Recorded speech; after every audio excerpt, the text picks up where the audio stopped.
जय जोहार जय छत्तीसगढ़ संगवारी हो। स्वागत है हमारे यूट्यूब चैनल विवान स्टूडियो में।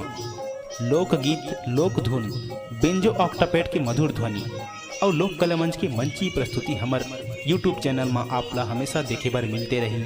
तो ऐसने ही गीत संगीत के दुनिया ले जुड़े बर हमारे यूट्यूब चैनल विवान स्टूडियो ला लाइक करो, शेयर करो और सब्सक्राइब करो।